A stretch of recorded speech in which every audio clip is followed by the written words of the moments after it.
Hello friends, నేను స్వరూప. ఒక customer అడిగిన డౌట్ని ఇప్పుడు నేను మీకు చెప్తున్నాను అనమాట. అదేమిటంటే ఏ రకాల వ్యాధులకు మనం ట్రీట్మెంట్ చేయించుకోవచ్చు అని ఆవిడ అడిగారనమాట. సో ఏంటంటే ఒకటి రెండని కాదండి, చాలా రకాల అంటే అన్ని రకాల ట్రీట్మెంట్లు చేయించుకోవడానికి దానికి కంపెనీ కవరేజ్ ఇస్తుంది. కాకపోతే కొన్ని ఉంటాయి. ప్లాస్టిక్ సర్జరీ కానివ్వండి, లేదంటే డెంటల్ ప్రాబ్లం కానివ్వండి, ఇలాంటి ప్రాబ్లమ్స్కి మాత్రం కవరేజ్ అన్నది ఉండదు. మిగతా ప్రతి దానికి మనకి నివా బొప్పాలో కవరేజ్ అన్నది ఉంటుంది.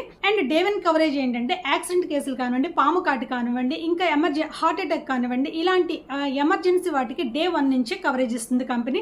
అండ్ ఏ రకాల ఆపరేషన్లు చేయించుకోవాలనుకున్నా 1 మంత్ వెయిటింగ్ పీరియడ్ ఉంటుందండి. సో నెల రోజుల తర్వాత అంటే 31వ రోజు నుంచి మీరు ఏ ట్రీట్మెంట్ అయినా చేయించుకోవడానికి అవైలబుల్గా ఉంటుంది. అలాగే 24 నెలల తర్వాత ట్రీట్మెంట్ చేయించుకునేవి కొన్ని ఉంటాయి. ఏంటంటే కంటి శుక్లాలు కానివ్వండి, లేదా మోకాళ్ళ మార్పిడి కానివ్వండి, కిడ్నీల స్టోన్స్ కానివ్వండి, ఇలా కొన్ని 16 రకాల వ్యాధులకి ట్రీట్మెంట్ చేయించుకోవడానికి కంపెనీ కవరేజ్ ఇస్తుందండి.